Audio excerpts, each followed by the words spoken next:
Frères et sœurs, que la grâce et la paix de Dieu notre Père et de notre Seigneur Jésus-Christ soient notre partage au quotidien. Père de gloire, nous avons foi dans le fait que le fondement de ta parole est la vérité et que toutes les lois de ta justice sont éternelles. Fonde-nous dans ta parole et mets en nous, par ton Saint-Esprit, les lois de ta justice. Nous continuons notre partage sur l'amour. À travers cet enseignement et ce partage, nous découvrons l'amour que Dieu a pour nous, l'homme, sa créature, et l'amour que l'homme a pour son Dieu, son Créateur. Il y a deux textes de base que nous utilisons. Il y a d'abord le livre de Osée 11, les versets 1 à 12, à travers lesquels nous sommes enseignés sur des éléments fondamentaux de l'amour que Dieu a pour nous. Nous avons aussi le livre de Luc 15, les versets 11 à 32, qui nous relate l'histoire du fils prodigue. Et à travers ce passage que nous révèle Jésus, nous avons une révélation sur la relation qui existe entre le Père et son Fils. Sur la base de ces deux textes, nous avons vu que Dieu aime l'ensemble de sa créature, mais qu'il a un amour particulier pour l'homme, qu'il a créé en Jésus-Christ comme toute chose et qu'il a prédestiné dans son amour à être pour lui, par Jésus-Christ, des fils, des enfants d'adoption. Dieu a prédestiné l'homme, comme nous le dit le livre d'Éphésiens 1. Dieu a prédestiné l'homme dans son amour à être pour lui des fils d'adoption en Jésus-Christ. Et Jésus, notamment dans Jean 14, nous a révélé l'amour particulier que Dieu a pour son fils d'adoption. Cette identité, nous l'avons eue lorsque l'homme a été formé sur terre. Nous l'avions au moment où l'homme a été formé sur terre. Mais cette identité a été perdue en Éden après la désobéissance. Mais gloire soit rendue à Christ, Jésus, notre Seigneur et notre Sauveur, qu'il soit confessé dans nos vies. Gloire soit rendue à Jésus-Christ, qu'à travers l'œuvre qu'il a accomplie, sa mort et sa résurrection, il est venu restaurer cette identité que chaque croyant doit se réapproprier. Nous allons donc continuer aujourd'hui en découvrant l'amour de Dieu pour sa créature. Cet amour est inconditionnel. Tout d'abord, est-ce que nous pouvons concevoir que celui qui a dit que l'amour de Dieu, l'amour pour Dieu et l'amour pour son prochain constituent les deux plus grands commandements, constituent l'accomplissement de la loi et les prophètes? Peut-on considérer que celui qui a dit dans Marc 12 au verset 31 qu'il n'y a pas d'autre commandement plus grand que cela, à savoir que l'homme aimera son Dieu de tout son cœur, de toute son âme, de toute sa pensée et aimera son prochain comme lui-même? Peut-on penser que ce Dieu-là, qui établit l'amour comme le plus grand commandement à observer, lui-même soit incapable d'aimer? Peut-on concevoir que celui qui met l'amour de l'homme pour lui, Dieu, au top, à la tête des commandements à observer, peut-on concevoir que celui-là même n'aime pas? Cela n'est pas possible. Et son amour pour nous est inconditionnel. Nous allons prendre un exemple très simple pour illustrer cela. Lorsque les anges, conditionnés par Satan, entraînés par Satan en péché, il ne leur a pas été accordé une seconde chance. Lorsque Satan et un tiers des anges se sont rébellés et se sont révoltés contre Dieu dans les cieux, il ne leur a pas été accordé de seconde chance. Ils ont été irrémédiablement jugés, irrémédiablement condamnés, et rien ni personne ne peut annuler cette sentence. Lorsque Lucifer et ses anges se sont rébellés dans le royaume des cieux contre Dieu, ils ont été jugés et condamnés sans rémission, sans miséricorde, sans pardon et sans possibilité que Dieu revienne sur cette décision. Elle est irrémédiable et irrévocable. Dans le livre de 2 Pierre 2 au verset 4, il est écrit « Car si Dieu n'a pas épargné les anges qui ont péché, mais s'il les a précipités dans les abîmes de ténèbres et les a réservés pour le jugement. »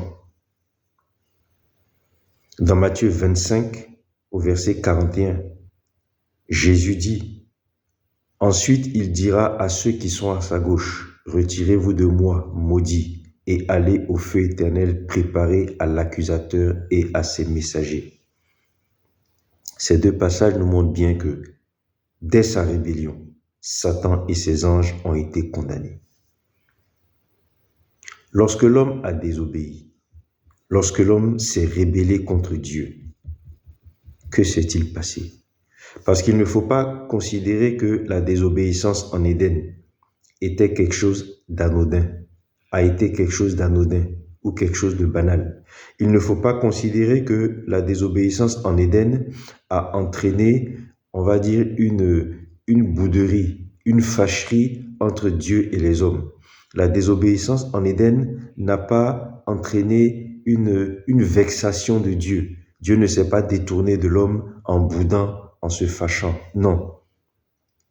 Lorsque l'homme a désobéi, il a établi une séparation entre Dieu et lui. La désobéissance de l'homme en Éden a entraîné la mort de l'homme et une séparation totale, une rupture totale et brutale entre Dieu et l'homme. Il ne s'agissait pas seulement d'une petite fâcherie, d'une petite bouderie temporaire, d'une saute d'humeur de Dieu qui était fâché. Non. La désobéissance de l'homme a entraîné une rupture totale. Que nous dit le livre de Romains 5? Romains 5 au verset 10. Car si, lorsque nous étions ennemis, nous avons été réconciliés avec Dieu par la mort de son Fils, à plus forte raison étant réconciliés, serons-nous sauvés par sa vie. Le même Paul dans Colossiens 1 au verset 21 dit « Et vous qui étiez autrefois étrangers et ennemis par vos pensées et par vos mauvaises œuvres, il vous a maintenant réconciliés par sa mort dans le corps de sa chair. » Paul nous dit clairement ici que lorsque nous avons désobéi, nous étions éloignés et ennemis de Dieu. Au même titre que lorsque Satan s'est rébellé, il s'est présenté en ennemi de Dieu.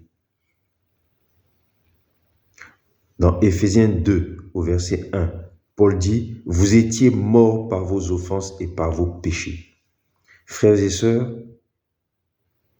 lorsque nous avons désobéi, au même titre que Satan, nous nous sommes présentés en ennemis de Dieu, en rebelles à Dieu. Mais qu'est-ce qui s'est passé? Autant Satan, lorsqu'il s'est rébellé, a été irrémédiablement condamné, et cela de façon irréversible. Autant nous, lorsque nous avons désobéi, nous sommes rébellés contre Dieu, nous sommes devenus des ennemis de Dieu. Qu'est-ce que Dieu a fait? Rentrant dans la révélation de la parole de Dieu à travers l'épître de Jean. Lorsque l'homme est devenu ennemi de Dieu, qu'est-ce que Dieu a fait? Jean nous dit que Dieu a tant aimé le monde qu'il a donné son Fils unique, afin que quiconque croit en lui ne périsse point, mais qu'il ait la vie éternelle. Dieu n'a pas envoyé son Fils dans le monde pour qu'il juge le monde, mais pour que le monde soit sauvé par lui. Jean nous dit que lorsque l'homme a péché, qu'il est devenu ennemi de Dieu, Dieu dans son amour n'a pas souhaité nous juger, mais il a envoyé son Fils non pour nous juger, mais pour que le monde soit sauvé par lui. Que le monde soit sauvé par lui. Dans Jean 5, la parole nous révèle au verset 22 que le Père ne juge personne, il a remis tout jugement au Fils.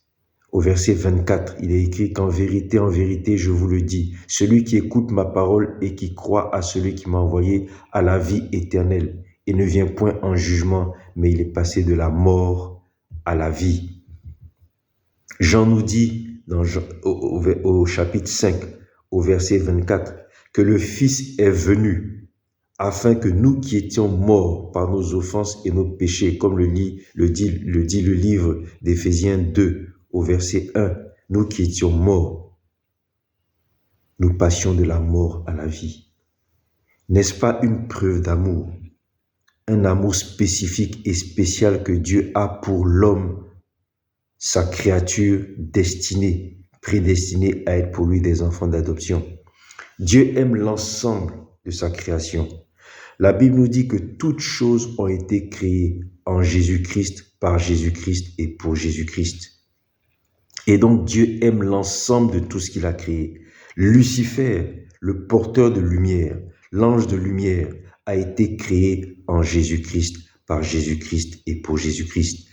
Tous les anges, y compris ceux qui se sont rébellés et révoltés contre Dieu, ont été créés en Jésus-Christ, par Jésus-Christ et pour Jésus-Christ. Et Dieu aime l'ensemble de toute la création. Mais lorsque Lucifer et les anges se sont rebellés, se sont révoltés, ils ont été condamnés, jugés et condamnés de façon irrémédiable et irrévocable. Une décision irréversible. Lorsque l'homme a péché, mourant par ses offenses et ses péchés aux yeux de Dieu, devenant ennemi et rebelle à Dieu, la Bible nous dit que Dieu a tant aimé l'homme qu'il a envoyé son Fils afin de le sauver, de lui communiquer la vie éternelle. Dans Jean 5 au verset 24, il est écrit qu'il a envoyé son Fils afin de faire passer l'homme de la mort à la vie. Alléluia. Dieu, lorsque nous avons péché, a refusé au travers des âges de nous juger et de nous condamner de façon irréversible. Mais Dieu a établi à travers des alliances, l'alliance à travers Noé, l'alliance à travers Abraham est concrétisée avec Moïse, l'alliance des alliances, l'alliance perpétuelle et éternelle en Jésus-Christ. Dieu, au travers des âges, a cherché à restaurer l'homme, à rétablir l'homme dans son statut d'enfant et de fils de Dieu. Frère, n'est-ce pas là la preuve de l'amour particulier que Dieu éprouve pour nous, hommes? Création destinée dans son amour par Jésus-Christ à être pour lui des enfants et des fils d'adoption. Alléluia. Et les Écritures nous révèlent une petite anecdote. Vous savez, les anges se sont révoltés. La Bible nous dit qu'un tiers des anges s'est révolté et a suivi Satan dans sa rébellion.